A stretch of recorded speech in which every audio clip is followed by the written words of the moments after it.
Karoline Leavitt joins us now. She is the White House press secretary. Caroline, appreciate you making the time. I know you just finished, so you're probably a little fatigued of answering questions. But here you get more time, and there's no bickering to try to get questions your way from the audience. So that's good.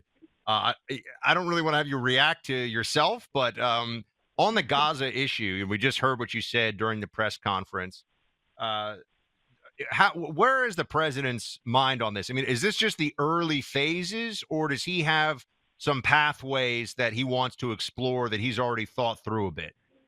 Hey, sure, guys. Well, thanks for having me. It's great to be with you. It's my first time, I think, joining since I've been in my new job. So last time I was with you, we were campaigning all over the country, and now we're governing, and it's a lot of fun, and we're getting a lot done.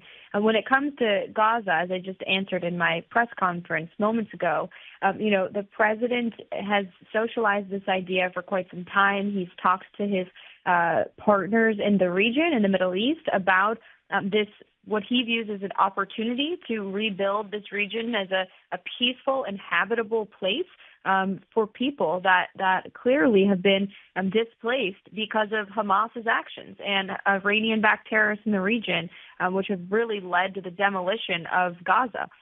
So, look, I think it's an out-of-the-box idea, but that's why the American people elected Donald Trump, to actually solve problems and not just resort back to the same old broken thinking that got us into this mess in the first place. So, Caroline, on this show, we're pretty. By the way, Clay is on his way currently flying down for the Super Bowl, so he's in the Super Bowl zone. He has to remind me that the Super Bowl is this Sunday, so I am not flying to the Super Bowl. But the executive order that President Trump is going to be signing, I believe, imminently, right in the next hour or so, is it's scheduled. So President Trump is going to be signing an executive order dealing with banning transgender athletes from women's sports. What are the mechanisms of enforcement on this, and how did the president come to this as something he's hitting right away in the first 30 days? Yeah, so the president has been very vocal and persistent about his goal to end the participation of biological men in women's sports. And I can't even believe I have to say that out loud, but that's what this country has come to. And I think it's a big reason the American people reelected President Trump. So here we are today. He is going to be signing this EO around 3 o'clock p.m. Eastern Time. There will be tens of amazing, incredible athletes, female athletes, accomplished individuals, Riley Gaines, who I know you guys know very well, Sage Steele, who participated in my briefing today. And the president's executive order will uphold the promise of Title IX, and it will require the Department of Justice to basically reverse the policies of the previous administration. What was happening was the Biden administration was essentially subverting Title IX and basically breaking the law with their illegal rewrite of the law that focused on gender identity instead of biological sex. And so the president signed an executive order previously last week that says that it's the official policy of the United States government that there are only two sexes, male and female. And so, he's made it very clear that's the position now of this government. And he's going to direct the Department of Justice to ensure that all schools are abiding by this new law. Caroline, I think it's so important. It's so obviously the right thing to do. And it's also remarkable that there's still opposition to this. So that's so widespread among Democrats in the media and even Democrats in Congress. That they still seem to cling to this idea that, a man can become a woman and therefore should compete in women's athletics. It strikes me as insane. I'm glad. I think today's International Women's Sports Day too, right? So there's some symbolism. It is, yes. Yeah, some symbolism behind this. So I think President Trump's doing absolutely the right thing. Something that I did not know, which I think is when it comes to the shenanigans of the left, Caroline, that is something I rarely say on this show, but I have to say something I did not know was the funding that we are discovering. I know you addressed this just before in the press conference with regard to Politico, but now Elon Musk of DOGE has also shared that the New York Times has gotten tens of millions of dollars paid to it from federal government agencies.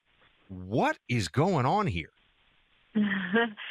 Yes, it's a very good question, and that's exactly why the president, has hired Elon Musk. Not hired because he's working voluntarily and donating his time to serve at the request of the president, but has tasked Elon Musk with figuring out what is going on with our federal government. And we are, DOGE and the president's team are going line by line throughout these federal agencies and realizing the federal government has been wasting money. There is so much fraud and waste and abuse, and we are just getting started.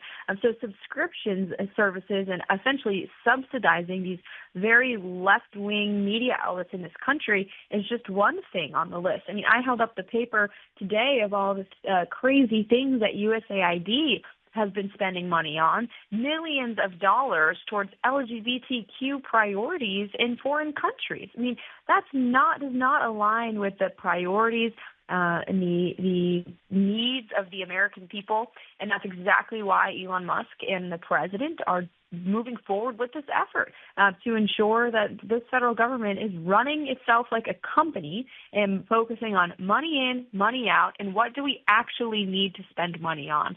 And so it's very exciting to see all of the crazy things that DOGE is revealing every single day and enlightening the American people about where their tax dollars are going.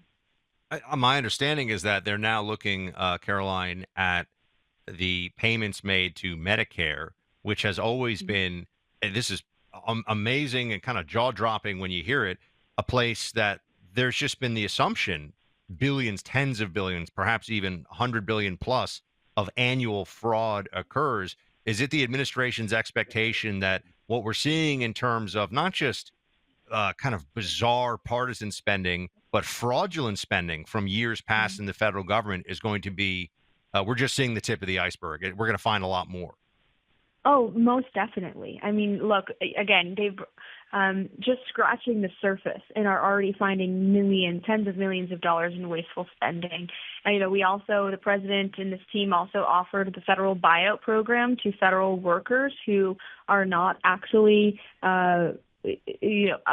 showing up to work. They have been working from home. Only 6% of the federal workforce actually shows up to the White House. I mean, that's unbelievable.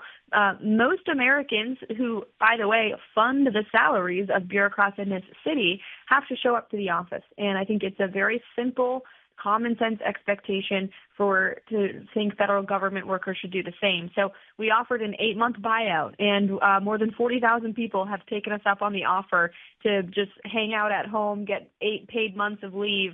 And I think we're already seeing tremendous savings from this buyout program for the American people, and we're going to have a much more efficient workforce as a result as well. Is there a plan? We've seen reporting. We're speaking to Karoline Leavitt, White House press secretary, fresh off of just doing a briefing in the West Wing. She's kind enough to join us here on Clay and Buck. Is there a plan to further cut the size of these federal agencies involuntarily? And I ask because, and having worked at the CIA, Caroline, I remember some of the rules and regulations around this. There seems to be a widespread belief that civil servants, without criminal malfeasance, cannot be fired. What can you tell us about what the administration's view of that is, and the sense that they can just sort of wait it out? Well, that's one of the reasons we have offered this buyout program, because it is, a voluntary program for workers who don't want to get on board with this president's agenda, which he was just duly elected to implement, who don't want to be productive workers and show up to the office. Well, then they get this offer of 8 months, pay. The administration will continue to look at legal options for, terminating individuals. But for now, they're, again, being offered very generous sum to go home if they wish. Wow. So there's the possibility down the line, though, of involuntary departures from federal service. So we'll continue to watch and see how that plays out. How is the I'm really curious about this. I knew your predecessor. I know you do too, from the Trump administration, Kayleigh McEnany, and saw what she dealt with.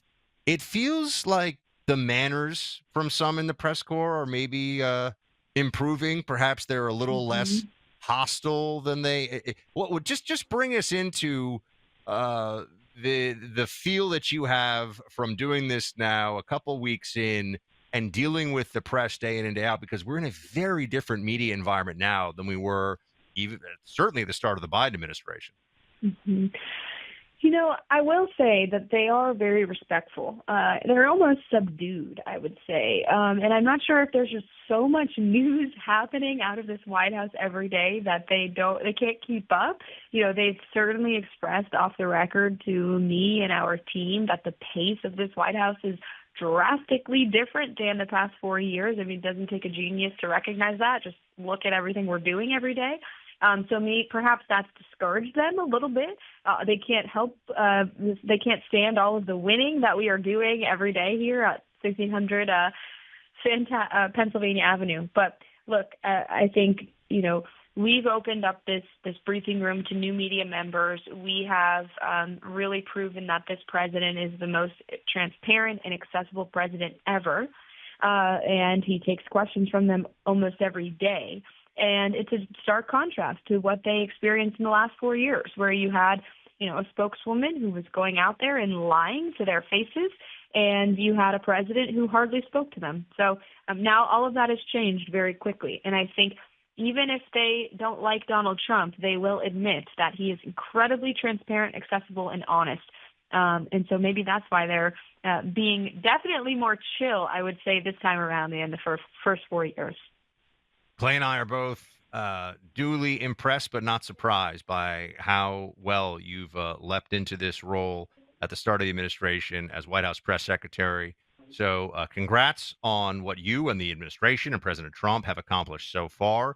I know this audience is incredibly supportive and fired up about what is coming and the full agenda being implemented. And we appreciate you making the time for us and hope you'll come back soon. Clay wants you to Yeah, come back thank soon so he can talk to you. So he's bummed, but he'll be back next time. Well, thank you guys so much. We love what you're doing, and hopefully we'll see you soon in the briefing room someday. You're always welcome. Oh, we're Clay and I are already just thinking about when we're going to put it on the calendar. We're going to come and hang out. It's going to be fantastic. We'll have some good news that day. Thank you so much, Even Karoline. better. Thank you. Thank you. If there was a camcorder in your family's history, then there's likely a bunch of videotapes that are stored away someplace. Think of all the memories contained on those tapes. If you know where they are, grab them and send them to Legacy Box so they can be digitized. When you digitally transfer your memories onto digital files, you're preserving those moments forever, not just for you, but for future generations. Think about that for a minute and how digitally savvy the youngest generations are. When those generations in your family decide to go looking for your family history, they'll be able to easily access them because you made it all happen with Legacy Box. Over the last decade, ready for this? More than 1.5 million families have sent their videotapes and other old media to Legacy Box. Those digital files are put on the Legacy Box cloud where you and everyone you authorize can easily get access to them. Don't put this project off any longer. You'll be amazed at how easy Legacy Box makes this for you. I've done it. Clay's done it. Time for you to do it if you haven't already. Go online to legacybox.com/buck and save 50% off when you preserve your past with Legacy Box. That's legacybox.com/buck, legacybox.com/BUCK.